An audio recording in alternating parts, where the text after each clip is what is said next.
because I'm behind on actually quite a few suggestions, I'm going to be reacting to a couple suggestions in a row, or like 4 suggestions in a row.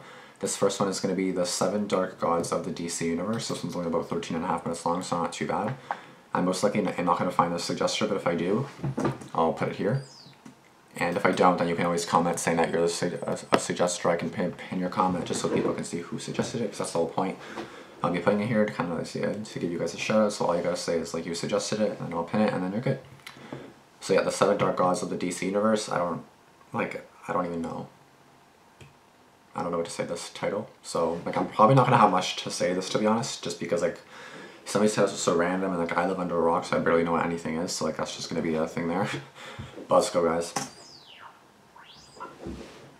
The Imaginary Axis. Oh, hello there. You're just in time to help me design the universe. Yeah, the last one was a bit of a wash, but God and I are buddies, so he said he'd let me figure this one out. I was thinking of doing something abstract, you know, because I'm an artist. This universe is going to have no numbers. I never liked them to begin with. And I've already decided the first planet is going over here. Then... oh wait, that's not right. Shoot, let's try this again. Alright, apparently planets make numbers, so no planets this time. No stars either. I've pretty much gotten rid of everything. It's a completely empty universe. Oh, come on. Alright, this time it's nothing. Not even the universe. You can't say there's one of anything because things aren't even a thing. Get it? Oh, for the love of... Heavy... Does something spoilers. Hello, I'm Tyler. This is the Imaginary Axis, and today I learned that numbers are really hard to get rid of. Well, kind of. They're the product of logic, coherence, reality, which is, in and of itself, very hard to get rid of. And if you can't get rid of reality, then you can't get rid of its opposite either, dream. They're 2 sides of the same coin. If one exists, so does the other.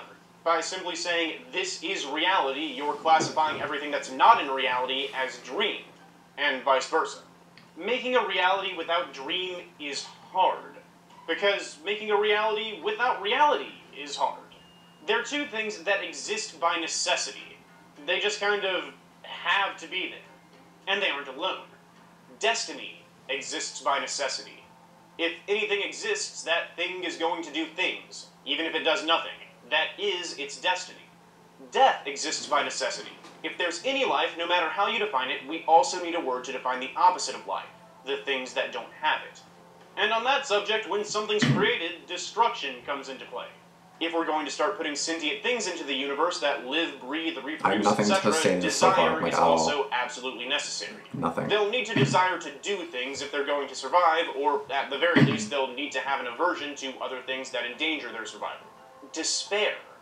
And should these creatures ever get wise enough to reason and think and develop their own lucidity, we're going to need delirium.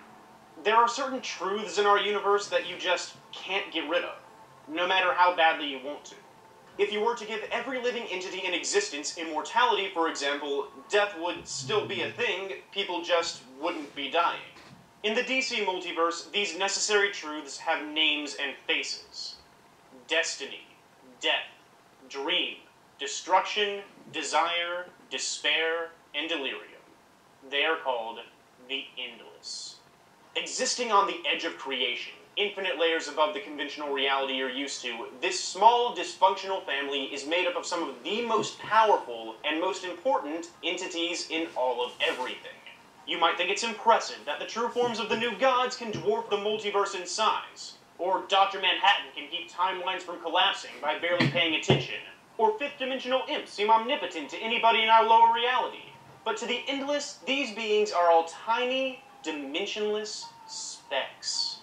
I could probably go on about their powers and abilities like I usually do when discussing characters on this show, but their names really say it all, don't they? This is not the god of dreams, this is Dream.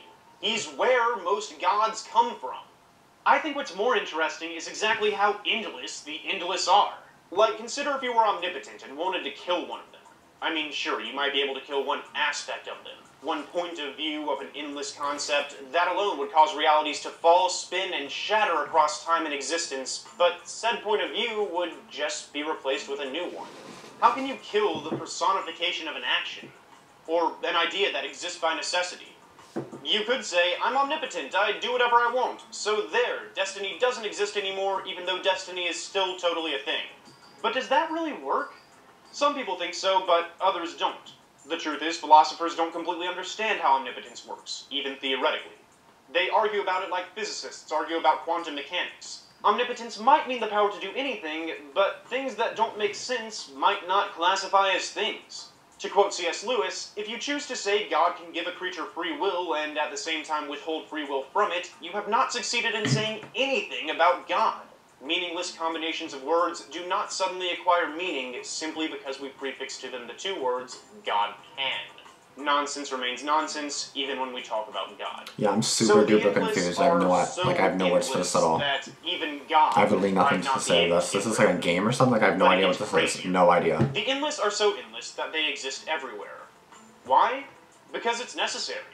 Lucifer Morningstar once left to design his own creation separate from DC, and the endless cropped up over there too. They're in every comic you've ever read, every movie you've ever watched, every video game you've ever played, every battle you've ever seen. Each monologue and conquest and moral and story is ultimately a byproduct, intentional or not, of these 7 concepts that exist by necessity. Go ahead, try to think of a hero who doesn't have a destiny.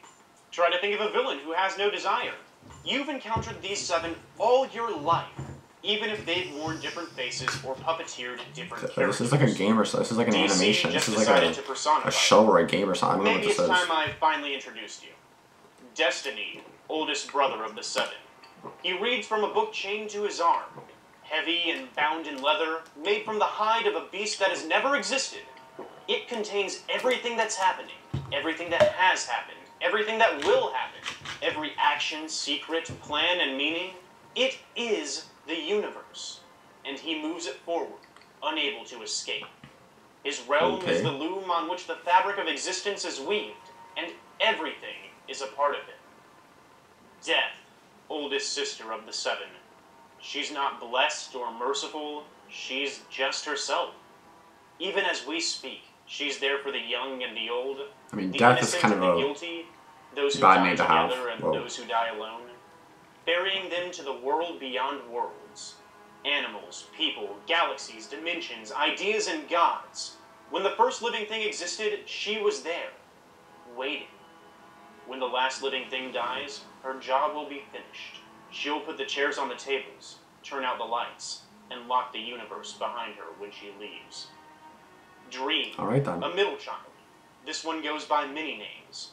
Morpheus, Sandman. One might be quick to underestimate the importance of Dream, but even as you try to imagine him now, he's with you. The two sides of every endless are not as opposite as you might think.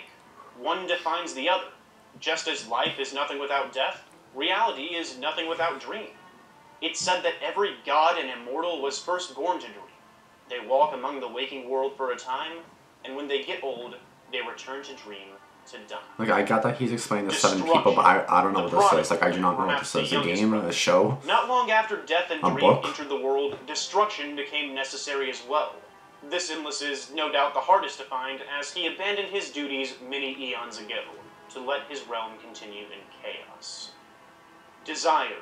You'll have to forgive my visuals. None of these pictures will ever do Desire justice, since to see her, or him, is to love him, or her, passionately, painfully, and to the exclusion of all else. To the point it risks driving most people mad. Never a possession, always the possessor. Desire is everything you've ever wanted. Whoever you are, whatever you are, everything. Despair formed when it became clear that some desires could not be met. She's Desire's twin, quiet and patient. Twin? It's said that scattered throughout her domain are a multitude of tiny windows hanging in the void. There must be like fraternal ones, because they have nothing alike. In our or world, fraternal, whatever the hell it's called. Reflection. Sometimes you'll look into a mirror and feel the eyes of despair upon you. Feel her hook, they all look pretty. snag. Yeah, he looks sus to me, so. Then we have Delirium. She looks normal. Youngest sister and a curious one. Many, many eons ago, she was Delight, but something happened to reshape her. Delight is no more. If you think you experienced it, it's only been a mild form of delirium. But the chaos of delirium makes possible the order of lucidity. She's the reason that we have reason and unreason. Said to know things that even destiny doesn't know, her realm is close and can be visited, but mortal minds can't comprehend it. Who knows what delirium sees through her mismatched eyes? Having such influence over creation, it can be said that these 7 are responsible for every story you've ever heard. So the stories about them are stories about how stories I'm just gonna look up all this video, go the DC Universe, so I can know what this is. Ideas cloaked in the semblance of flesh. Patterns, repeating motifs. The endless are wave functions. Wait, what's a wave function again? Probably doesn't matter. The stories that you It's just a fictional universe, that's all it is? to be adventures about characters making choices Films. that cause certain outcomes, but No it's stories. really the Comic endless book titles. making Yes, it's kinda like a choices comic that cause book, okay. characters to make choices that That cause makes certain sense, outcomes. I guess. Kind of. Bruce Wayne would not have become Batman if death didn't take his parents. I mean, I don't know what you Where guys would really want me to Lex say to Luthor this, be but if I'm not really gonna desire, have anything fame, to and say power? because Superman yeah. saved the world, the universe, the multiverse, and stood as a symbol of hope. Because despair convinced Krypton's star to create life on an unstable planet and manipulate the events so one life form would escape. We're so used to thinking of these things as if we control them, just because they're abstract concepts. So they also go with the D. But I just what if realized it's that the now. other way around? What if they're Just the realized ones that. making the decisions?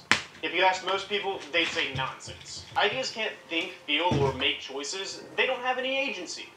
But they are agency. Maybe they aren't self-aware like you and I are, but does being self-aware really prove you're in charge of anything?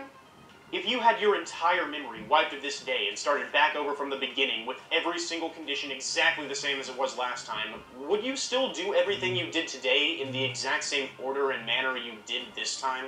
And if the answer is yes, then doesn't that just mean the entire universe was always going to play out the way it's played out up until this point, including every decision you've ever made, because ultimately everything is just caused by different subatomic particles bonding and unbonding, ramming into each other and dispersing? I mean, if Breathe, you're given man. a physics Holy exam, crap, you're that told made to me be determine like, how far a ball would bounce given certain conditions, assuming you're given absolutely every important factor, you could determine exactly He's where already that in. ball is going to land with 100% accuracy every single time. So if I went back to the beginning of time with knowledge of how every subatomic particle was going to move and what the implications were, could I predict exactly what you were going to do today 14 billion years in advance, almost as if you weren't making any decisions at all, but instead your actions are the result of your life being acted upon by subatomic particles behaving in very specific ways?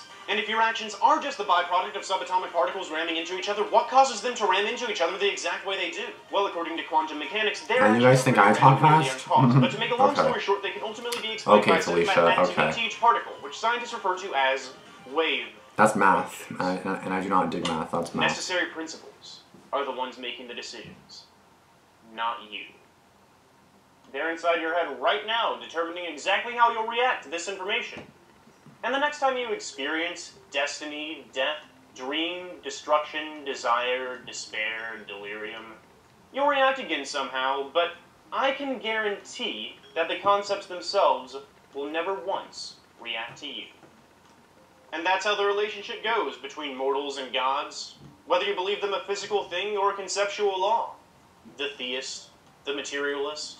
The question is, what do we do if our choices are just the result of some larger misadventure embarked upon by an endless? If our fate is bound between the pages of a single book, metaphorical or not, then that means I was always going to make this video no matter what. And whatever you take away from it, you were going to take away no matter what. Be sure to think about it. The only thing I'm taking away is that I don't know what's the going knowledge on. that you That's would all. make this That's it. decision 1,000 different times, if the universe played this scenario 1,000 different times, means this decision really says a lot about you. And so does every decision you've ever made, even if they don't technically count as decisions. Whether our paths are predestined or not, you are unique. A pattern that might never happen again. So make sure you're a good one. Hey everybody, thanks again for watching another one of my videos. I know this one was a little different from what I usually do, but what can I say? I like to experiment every now and then. Yeah, I don't know what he normally does, but yeah. Okay, so I obviously had no idea what was going on in this video at all. I obviously looked it up just now and I saw that it said DC Universe, like fictional universe. The DC Universe is the fictional shared universe where most stories in American comic book titles published by DC Comics takes place. Films, DC Extended Universe, Batman in film, Superman. So, okay. Is DC Universe shutting down? Okay, apparently it'll shut down in 2021. Okay, that's great. Yeah, so I figured that DC Universe was some kind of like game or some kind of like thingy, because again, I live under a rock basically, so like, if you guys are gonna like see me, or like you guys are gonna suggest something and then like think I'm gonna know what it is, don't. Like, you might as well think I don't know. So like, you might as well just assume that I don't know what it is, because I probably know. Some I definitely could, but like I most definitely don't. So I'm just gonna say that.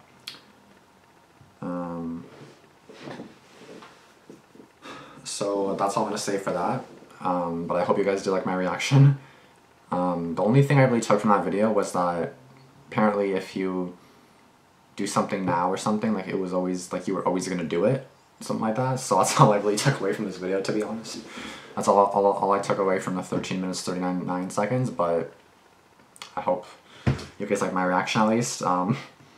It was kind of lame, to be honest, because I don't know what's going on. This is why I only react to like horror stories or stuff that I know what's going on.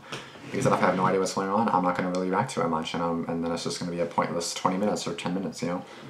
But anyways, I hope you guys did enjoy this video, this reaction. If you guys have any other suggestions, let me know in the comments below. I'll get to it hopefully soon. If you did enjoy this video, be sure to give it a like. Be sure to comment down below anything you thought, or feel free to explain what this is, even though I already know it's the fictional universe now, but feel free to explain whatever you want to explain, just so I understand it maybe more, because I noticed that sometimes you guys comment and then I'm like, oh, and then I feel less stupid. So if you guys want to do that to make me feel less stupid, awesome. If you guys have not done so yet, also be sure to turn on post notifications so you never miss any videos that I do upload. It's currently 12:20, so 20 minutes ago, 2 videos came out, so I wonder what videos they were. I think one was a Damian video, and I love Damian, so if you guys have any Damian suggestions, please freaking give them to me, because I love Damian, so yeah. Anyway, that's going to be it. I'll see you guys in the next one. Thanks for watching. Peace out.